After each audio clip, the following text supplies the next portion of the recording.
Two young people, unknown to each other, but sharing the dream of a bright future in Miami. In just 24 hours, they will meet at sea as passengers on a deadly voyage.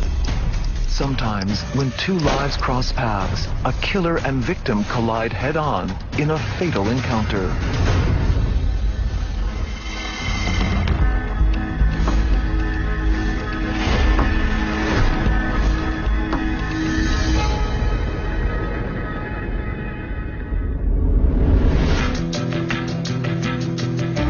Miami, Florida. It's Friday afternoon, September 21st, 2007. And 30-year-old Kelly Branham is enjoying time with her two young children on the Branham family's island compound. I think Kelly's dream was to have a beautiful husband and beautiful children and live happily ever after. And she was on the start of that. But all too often, the young mother is alone with her newborn and toddler while her husband is away at sea. She was home all the time. She had no one to help her. Jake was gone every day out on the ocean. On this particular Friday afternoon, Captain Jake is with the crew of his 47-foot fishing boat at the Miami Beach Marina. They're getting the boat ready for a Saturday morning job. By coincidence, a 19-year-old Cuban immigrant named Guillermo Zaraboso is heading toward the same marina to inquire about a charter. Guillermo works part-time as a private security guard and was recently accepted into the city's police training program.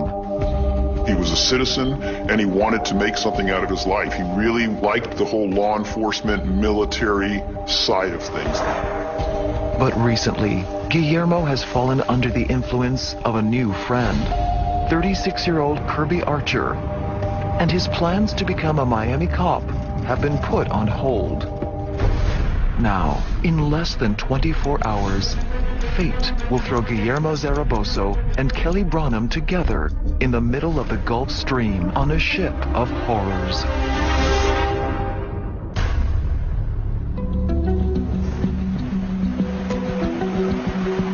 For the past year, Kelly Branham's husband Jake has been working hard to promote his new charter business and book trips aboard his boat named Joe Cool.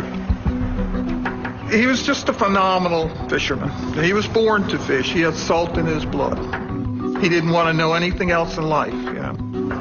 Jay could see his future, spending his days catching fish, escorting people around, and coming home every night to the family compound on Star Island.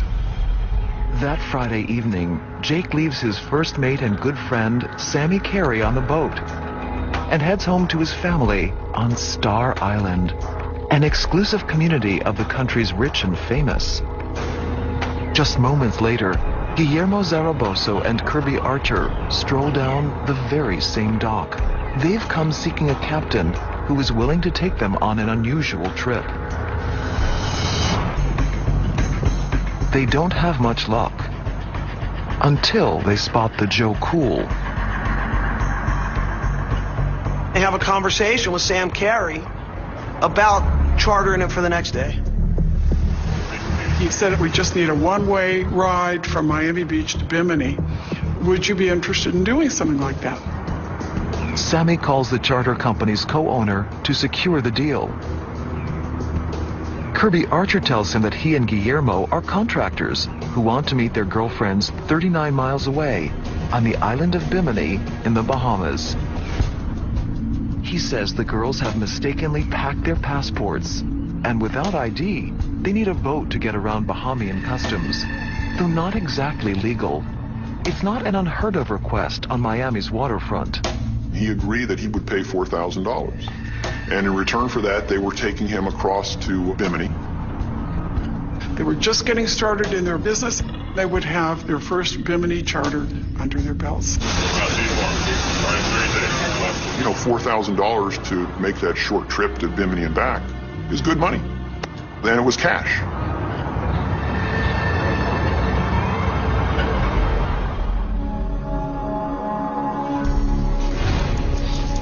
Back back on Star Island. Jake finds Kelly and the kids outside the cottage they share on his grandmother's estate. There has been tension between the young couple lately over Jake's long hours. So when Kelly sees her husband home early, she looks forward to a quiet evening alone. She has no idea that a simple phone call is about to change all of their lives forever. Hello? They have charter for you tomorrow. Kelly's upset. Once again, she'll be left alone with the kids all weekend. She had no personal ties, no personal family on Star Island. Jake was living his dream. Her dream was getting a little ragged around the edges and was not as fulfilling as she had hoped. As nice as Star Island seems, it was never perfect. Even though they wanted it to be, it was never perfect. Just 6 years earlier, Kelly Van Laar from Kalamazoo, Michigan, moved to Miami in search of a better life.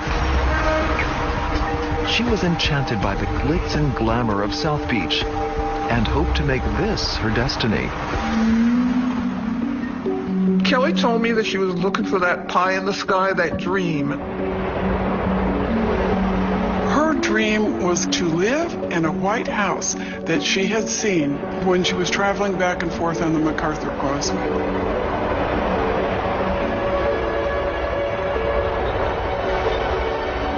Kelly was fascinated by the iconic Star Island mansion. She used to call her family back home and say, I found my dream world, I found my dream life. Someday, I'm going to live in that house.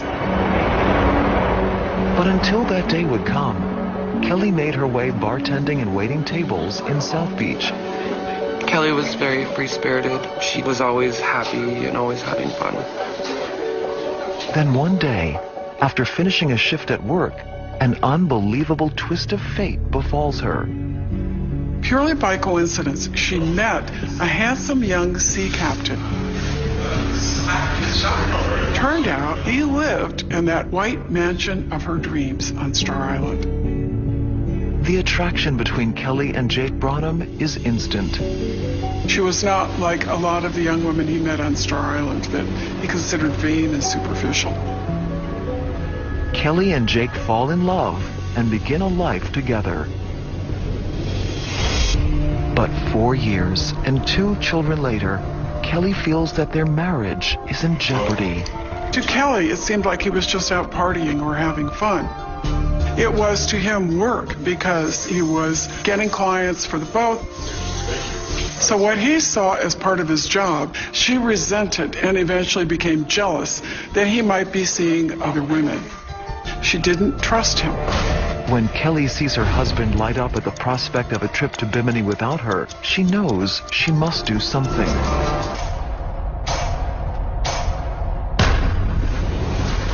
Up next, a lonely mother goes against her convictions for the sake of her marriage. She had a fear of being stranded on the vastness of the ocean.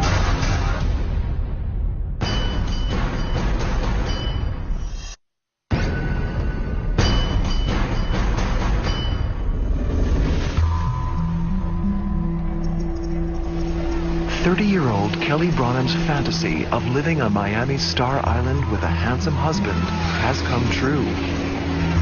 But the fairy tale isn't what she expected. Her spouse Jake has been spending more time at sea than with her and their 2 young children. While Jake is living his dream, Kelly is watching her own fall by the wayside. I would say she was very depressed. Money doesn't buy happiness. And Kelly found that out the hard way. Kelly feels unwelcome on the Branham family's estate, especially when Jake is away. Kelly would tell me she was never accepted. She was never invited into the family gatherings. and she was lonely all the time because Jake was always out fishing. So when Jake gets the call about an afternoon charter to Bimini, Kelly decides that this time she wants to come along. There's just one catch. She's terrified of open water. Though she's a good swimmer, she has a phobia about drowning in the ocean's abyss. She was not comfortable in big boats going far out into the ocean. She had hardly set foot on the boat.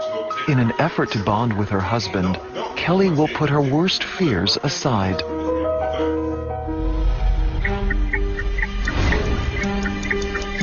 Back at the Miami Beach Marina, Guillermo Zaragoza and Kirby Archer have confirmed their charter to Bimini for 3 p.m. the next day.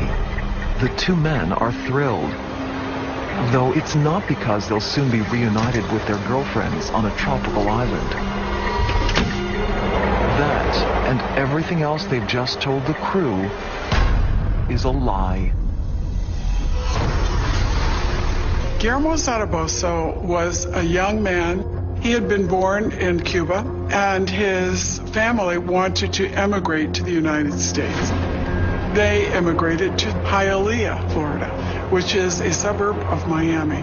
Many newly arrived Cuban-American immigrants wind up in Hialeah. Guillermo fit right in. Although he wasn't a great student, he knew from early on that he wanted to pursue a career in the military. In high school, he joined the ROTC, and soon after graduating, got a job as a private security guard. He was interested in guns. He was interested in weapons. He was interested in martial arts. He liked the idea of being able to join the military or being able to become a police officer, and he liked it. Well, I actually think he enjoyed where he was, and he really was trying to plan out his future.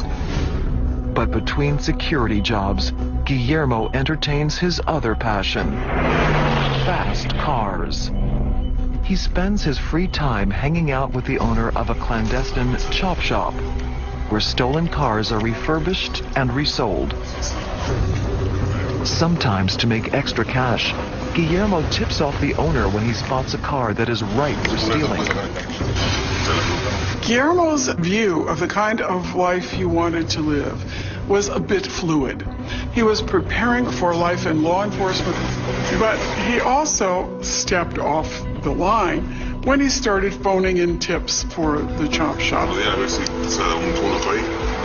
So it seemed that he was willing to go in a number of different directions, provided he was able to live the life that he wanted. One day, a mysterious and charismatic man, known to some in Hialeah as El Gringo, rolls into the chop shop and immediately catches Guillermo's attention. The man drives a cool car and carries wads of cash. His name is Kirby Archer, and young Guillermo is impressed. Kirby Archer recently arrived in Hialeah to reunite with friends he'd met a decade earlier in Guantanamo Bay, Cuba. In the 1990s, Archer was a military policeman stationed at Gitmo when it helped throngs of Cuban dissidents seeking entry into the U.S. Fluent in Spanish, Archer befriended many Cubans living in the camp. Years later, though no longer in uniform, Archer is recognized as an important man on the streets of Hialeah, though no one really seems to know what he does. He was drawn to the chop shop gang and to the young people who hung out there. They had similar interests. He always dressed well. He always wore sunglasses, even indoors. He always carried a briefcase. He frequently stepped out to take important calls and generally cultivated that image of himself. And to make his image complete, it's believed that Archer tells the owner of the chop shop that he's looking to buy a gun. The owner of the chop shop thought immediately of Guillermo Zaragoza, who always seemed to have guns, was always talking about guns. This arranged meeting will change lives forever. When Guillermo comes through for Archer, a trusting relationship is born. And as time went on, Kirby Archer sort of befriended Guillermo. Kirby Archer played Guillermo like a fiddle. September 21st, 2007, the night before their charter on the Joe Cool. Guillermo and Archer check into a hotel close to the marina. For weeks now, young Guillermo has carefully followed instructions from Kirby Archer to prepare for a long journey. Kirby told Guillermo, got to sever all your ties. Don't tell anybody exactly when we're leaving. Don't tell anybody where we're going. Leave it vague, leave it hazy.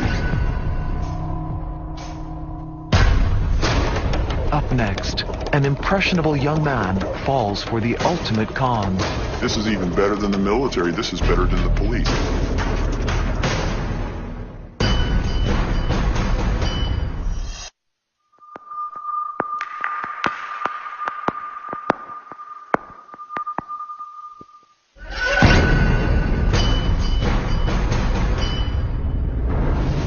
Saturday, September 22nd, 2007. A perfect afternoon for a 3-hour tour to Bimini in the Bahamas. Though she hates going to sea, Kelly Branham has decided to join her husband Jake for a weekend aboard his 47-foot fishing boat, the Joe Cool. At the last minute, she made arrangements for grandfather Harry and his friend Maria to take care of their 2 young children so that she could go out on this charter with her husband.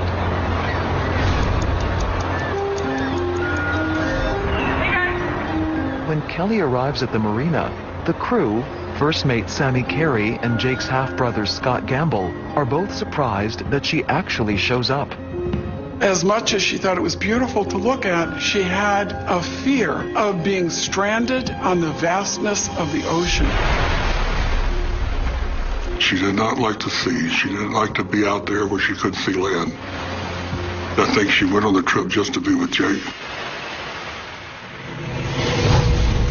At a hotel nearby, 35-year-old Kirby Archer and 19-year-old Guillermo Zaragoza carefully put together 6 black duffel bags for the trip. But they aren't packing for a tropical getaway. Inside is an arsenal. Pistols, combat knives, handcuffs, and a bullwhip. Guillermo can't believe how important his life has become since meeting Kirby Archer just 6 months earlier.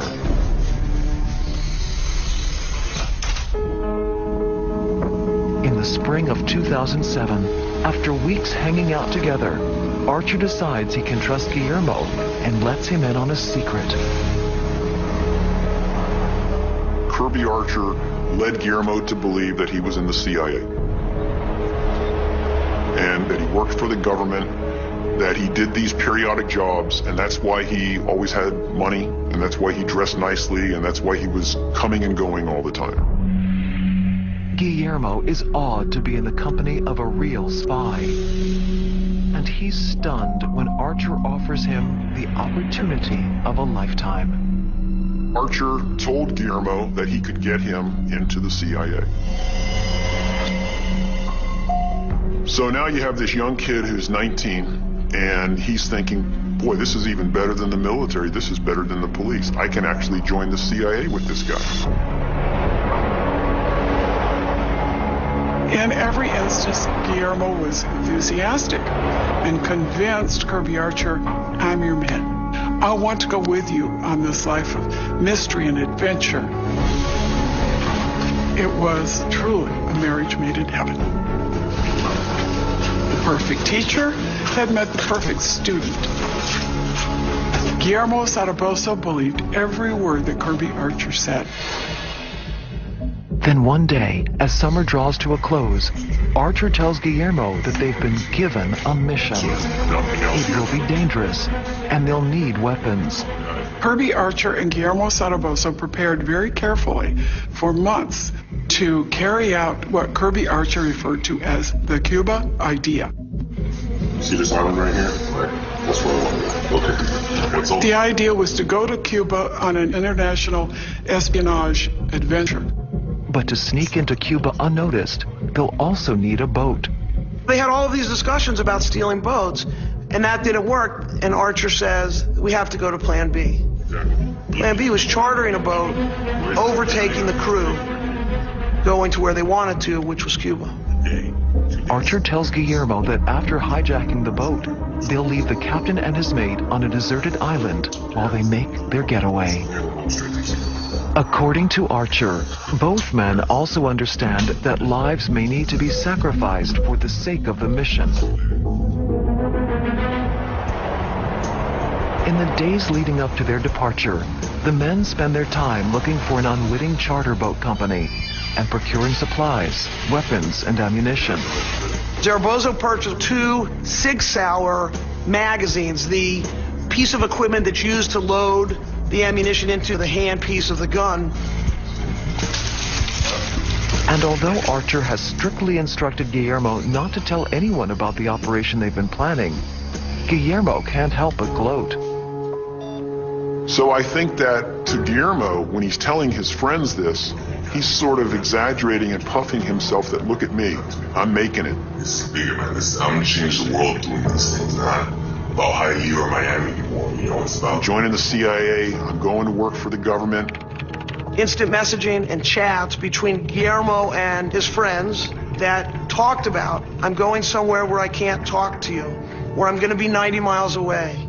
And then there's even one chat where he's talking about getting over an ex-girlfriend where he says, I'll have time to get over her while I'm in Cuba. And was it naive? Yeah. But I honestly believe that Guillermo Zaragoza thought that Kirby Archer was in the CIA and was going to get him into that whole lifestyle. But Guillermo will soon learn Kirby Archer isn't at all the man he appears to be.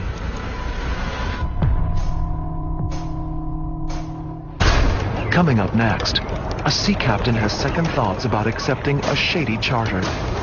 Listen, Jake, you need to explore this a little more. And don't leave until you know what's going on.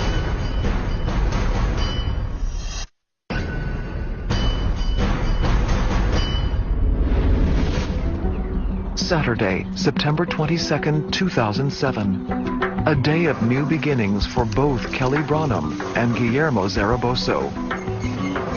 Kelly is facing her fears of open water to bond with her sea-loving husband, joining him and his crew on a one-way charter to the Bahamas. It's a beautiful Saturday afternoon. They're gonna go fish. They love to fish. You know, these folks, that's why they were in this line of work, because they loved it.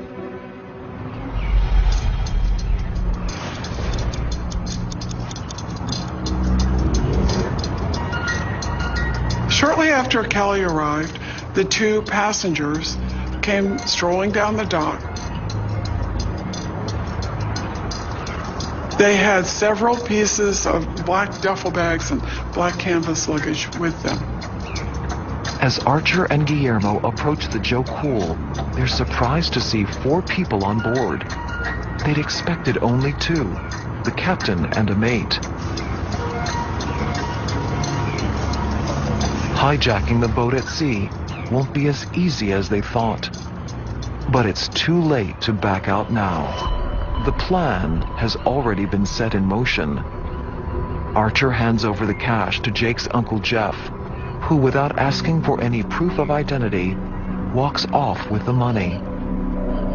No identification was provided to the Branham family. They had no names.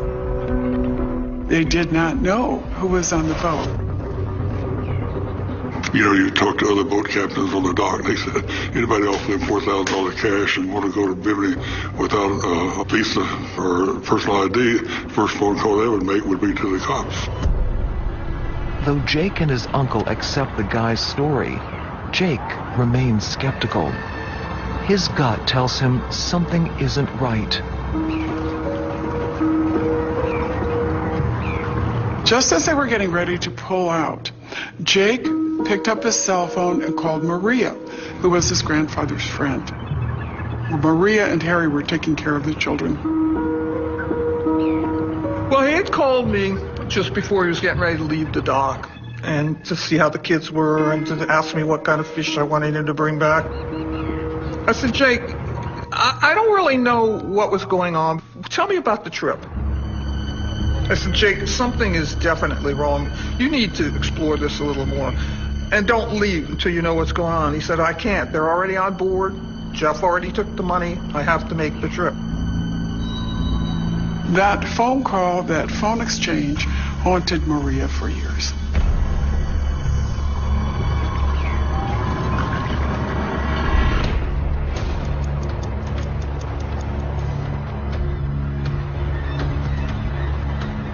They leave Saturday, and from the witnesses at the marina, everybody was in a great mood. It was a great day. The weather was beautiful. The fish were jumping, and they were looking forward to a wonderful fishing trip after they had dropped off what they thought were their passengers. The 4 crew and the 2 charter passengers settled in for their trip. Only 2 hours on a beautiful, calm, sunny September afternoon.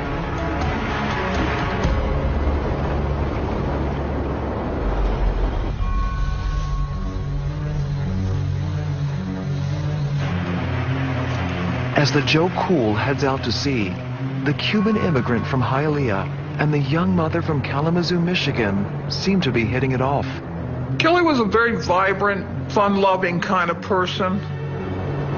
Even though she was unhappy, she wanted to be happy. Guillermo is also riding high, feeling like this is the start of something big. If you've ever been on a boat leaving Miami Beach, it's beautiful. The flybridge is up a good 15, 20 feet above the ship, so you have a beautiful view. And I think he felt like he was just on top of the world.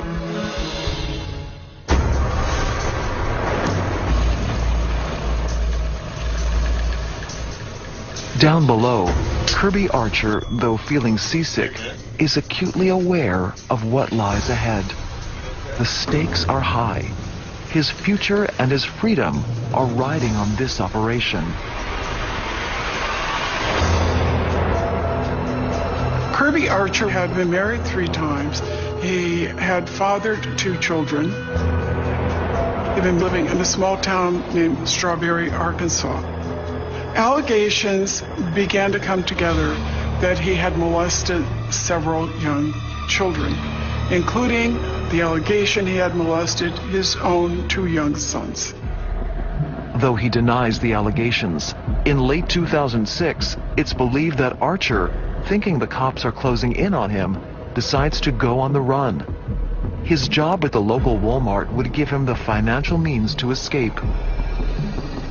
He had access to all the cash taken in on a daily basis at the Walmart because he was the customer service manager. He planned for several weeks in advance that one day, after he collected that money, he would steal it. On January 26, 2007, Archer allegedly walks away from his job with close to $100,000 and heads south. To avoid detection, he travels by taxi all the way to Hialeah, Florida. Here, among the gun stores and pawn shops, Kirby Archer, the international man of mystery, is born. Soon, Archer's elaborate charade will be put to the test.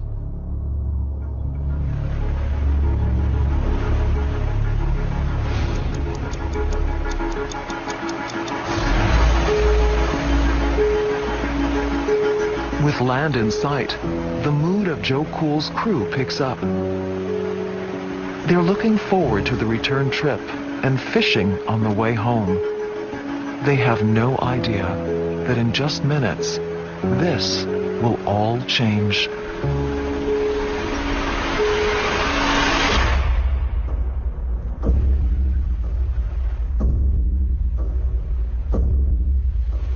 As they got closer to Bimini, the crew began to prepare to enter a foreign port. They took out the quarantine flag. The boat slowed. At that point, Kirby Archer decided it's time.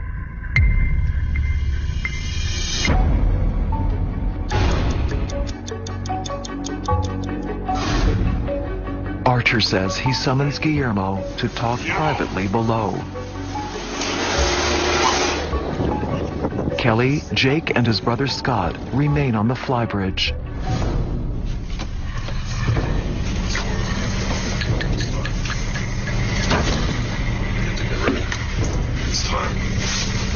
At that point, Kirby Archer decided it was time to overpower the crew.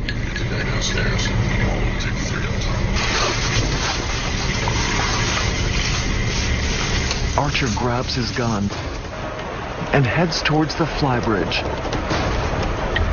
Once he reaches the top, Scott Gamble unexpectedly descends. Now, Guillermo, the rookie agent, will have to deal with two men. The chance of a non-violent takeover is rapidly dwindling. Coming up, events spiral out of control, and only two people make it out alive. But are they survivors or suspects?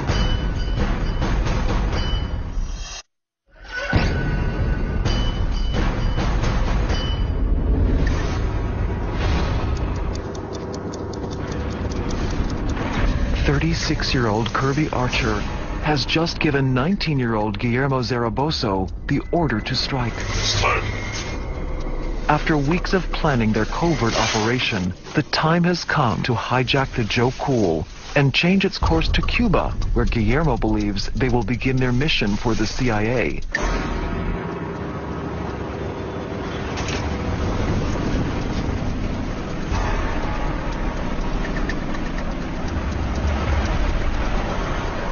The unwitting crew prepares to arrive in Bimini.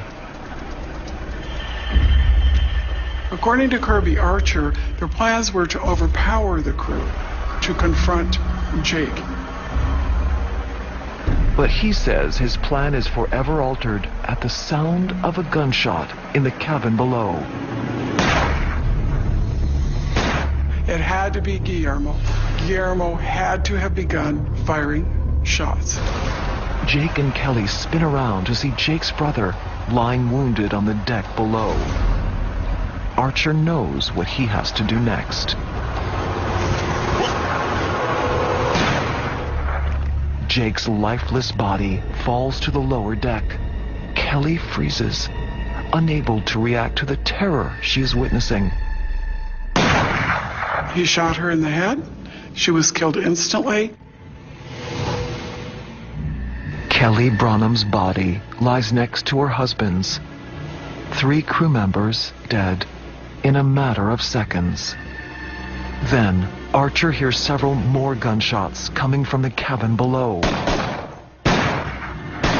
The 4th crew member, Sammy Carey, is now dead too.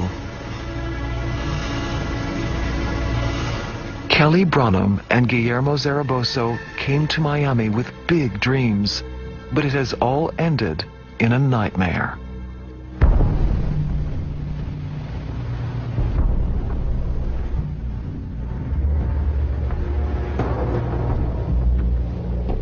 At that point, the collision of random forces had taken place. The random intersection of innocence and evil. Guillermo is finding it hard to cope with the gruesome reality of cold-blooded murder. Yet he continues to follow Archer's orders, believing that they will soon infiltrate Cuba as American spies. Up on the flybridge, Archer struggles to gain control of the vessel. Didn't really know how to drive a boat. The only people who knew how to drive a boat had been killed. According to Guillermo, Archer orders him to clean up and dispose of the bodies.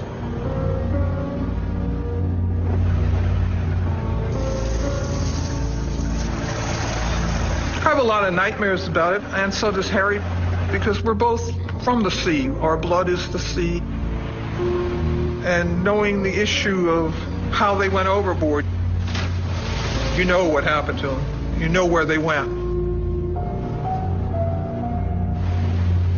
Once Archer figures out the controls, he changes her course south and heads full speed to Cuba.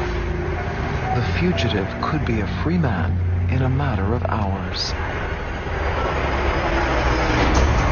But just as dawn breaks, something unexpected happens aboard the Joe Cool. The Branhams have 2 fuel tanks on that vessel, but they had just emptied the forward fuel tank the week before. Normally that boat would have had enough fuel to go to Cuba and back. Thankfully, they ran out of fuel. It's now early Sunday morning, and the Joe Cool is to drift 30 miles from her intended destination. Archer orders Guillermo to prepare to abandon ship. They decided to get in the life raft, and while they were floating around in the life raft, they cooked up the story. If they are found before reaching Cuba, Archer instructs Guillermo to tell the authorities that they are the only survivors of an attack by Cuban pirates. Back in Miami, Jake's uncle is expecting the Joe Cool and her crew to be pulling into the Miami Beach Marina in just a few hours. They were due back at noon. Nobody's heard from them. They hadn't called the kids. Scott and Jake were raised on the water, and Sammy was also captain. So I didn't fear in the beginning. By 4 p.m., Jake's uncle calls the Coast Guard to report a missing vessel. An immediate search is launched between Miami and Bimini. Just 3 hours later, a Coast Guard cutter patrolling off the Cuban coast discovers a vessel on their radar. When they get close enough, they realize that it's a 47-foot fishing vessel. After not being able to make any contact with the ghost ship, the Coast Guard decides to investigate.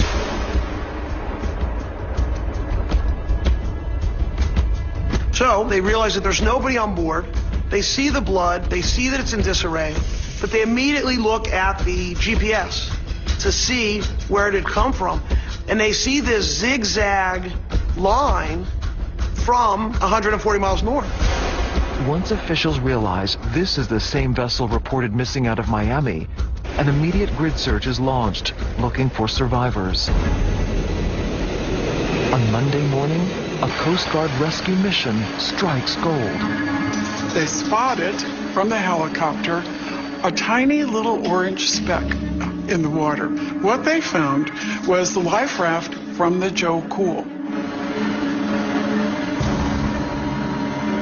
When the helicopter gets close, the force of the rudder pulls back or tears back the cover to the life raft, and they can see that there's 2 people in it.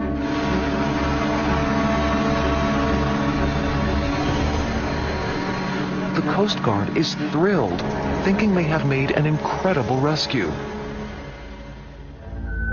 Yet the survivors don't seem to share their enthusiasm.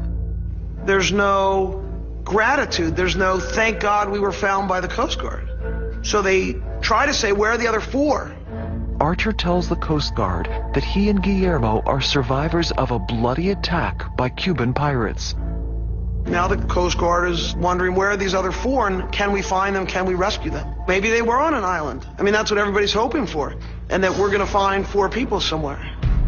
The FBI is immediately flown to a cutter to interview the survivors separately.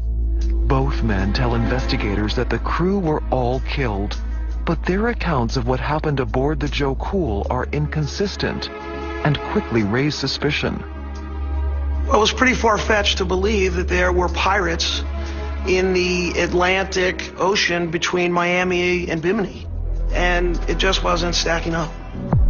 When federal agents discover Kirby Archer's true identity, that he is a fugitive wanted for robbery, the survivors become suspects. It's believed that it finally dawns on Guillermo that Kirby Archer is not a CIA operative after all. 3 days after leaving Miami, Guillermo Zaragoza, Kirby Archer, and the Joe Cool return to the same port. He had imagined himself returning someday as a hero, but Guillermo Zaragoza and his conman counterpart Kirby Archer will soon be charged as cold-blooded killers. We are here today to announce the filing of criminal complaints against Kirby Archer and Guillermo Zaragoza for murder in the first degree of the captain of the Joe Cool, of the captain's wife, and of the 2 crewmen of the Joe Cool fishing vessel. I've never once thought that we would have been affected by 4 murders. Never. And I would have never thought that it would have been my 2 brothers. Or Kelly. Or Sammy. As the evidence against him mounts, Kirby Archer pleads guilty, but admits only to the murders of Kelly and Jake Branham. He accuses Guillermo of killing the 2 others, Scott Gamble and Sammy Carey. Though Guillermo denies this and claims he was also a victim of Archer's plot, he is ultimately convicted of first-degree murder and sentenced, along with Kirby Archer, to multiple consecutive life terms. I know he still is challenging his conviction, and he's hopeful that someday what he believes is the truth, that he's innocent, will come out, and that he'll be freed. We don't know what happened on that boat, and as I explained to the jury, we don't exactly have to know because it was a conspiracy to murder that Archer and Zaragoza were working together. There's no way that one person overtakes 4 people. Sometimes it's like a nightmare that you'll wake up from, but you never do. It just should have happened. There's so many reasons why it should have happened. Just not right. But it happened. You can't roll it back. You can't undo it. You gotta live with it. For Kelly Branham, a weekend voyage with her husband and his crew offered her hope. I just want Taylor and Morgan to know that their parents loved them more than anything. And they were there for them. But on the high seas, innocence would meet pure evil, and there would be no escape. Zaragoza and Archer will never again hurt an innocent victim. There's no possibility of parole in the federal system. They will only come out in a box. Would you be interested in doing something like that? Sammy calls the charter company's co-owner to secure the deal. Kirby Archer tells him that he and Guillermo are contractors who want to meet their girlfriends 39 miles away on the island of Bimini in the Bahamas. He says the girls have mistakenly packed their passports, and without ID, they need a boat to get around Bahamian customs, though not exactly legal. It's not an unheard of request on Miami's waterfront. He agreed that he would pay $4,000. And in return for that, they were taking him across to Bimini. They were just getting started in their business. They would have their first Bimini charter under their belts. You know, $4,000 to make that short trip to Bimini and back is good money. Then it was cash.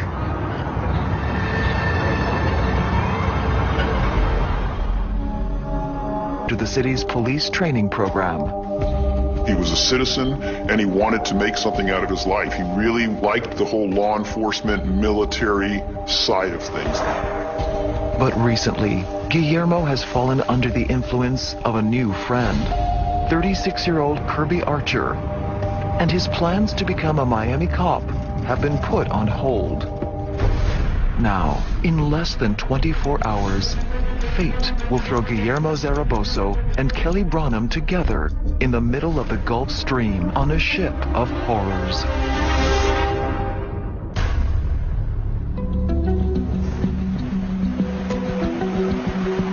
For the past year, Kelly Branham's husband Jake has been working hard to promote his new charter business and book trips aboard his boat named Joe Cool.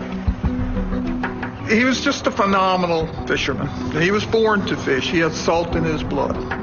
He didn't want to know anything else in life, you know. Jay could see his future, spending his days catching fish, escorting people around, and coming home every night to the family compound on Star Island.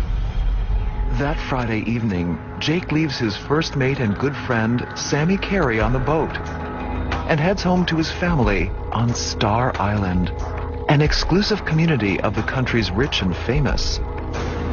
Just moments later, Guillermo Zaragoza and Kirby Archer stroll down the very same dock. They've come seeking a captain who is willing to take them on an unusual trip. They don't have much luck until they spot the Joe Cool. I have a conversation with Sam Carey about chartering him for the next day. He said we just need a one-way ride from Miami Beach to Bimini.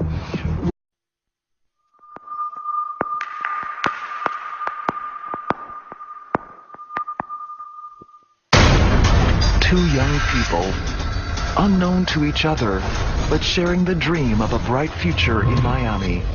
In just 24 hours, they will meet at sea as passengers on a deadly voyage. Sometimes, when two lives cross paths, a killer and victim collide head-on in a fatal encounter.